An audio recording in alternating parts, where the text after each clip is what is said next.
I'm heading out to the food forest. Gonna plant these potatoes. They got where they're wanting to grow, so I'm gonna go give them a home and get them planted. My honeysuckle is coming out. Oh, I love coming by here and smell that. I love it. And some people say, you know, honeysuckle gets out of hand, but here in the desert it doesn't. You don't get enough water. I got to water it, so it don't go crazy. And if it did, I'll trim it. I want it to go over this trellis, and it's doing it somewhat. But anyway, I found a surprise in here the other day, and I want to show it to you. I am so excited. So we bought this apple tree. There it is, and it flowered. And I don't have an apple tree for pollination, you know, each other. So it got pollinated somehow, and now I got 2 apples on it. I can't believe it. I told Bill, I said, look at that. There's apples growing on that. They're Red Delicious. And I don't know how in the world it got pollinated. So here's my comfrey. I want to chop that and put it in a bucket, put water in it, and most of the time use it as a fertilizer. Comfrey grows roots deep into the ground, and then when it pulls up, it pulls minerals up, and you want to plant it by a fruit tree. Give your fruit trees the same nutrients. So I'm going to clean that up soon and get me some fertilizer started. But I am so happy on this little apple tree. I just can't believe it. Especially I don't have an apple tree around here. So I told Bill, I said, well, somebody must have an apple tree somewhere for it to grow apples. Who knows? It's strange.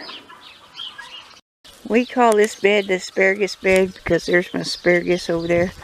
My gosh, I thought it wasn't going to come up because the real cold stuff, and it's just doing good. It's going to have a lot of berries on it. I'm really happy about that. So right through here, I'm going to make a row of potatoes.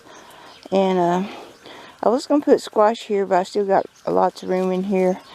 And make me a place for the potatoes and get them in the ground.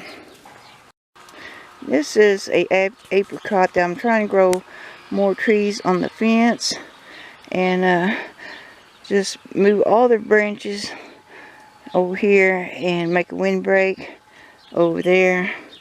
And when they're bent down like that, they start growing up side shoots, which I like. And then I'll take the side shoot, get a little taller. Any family.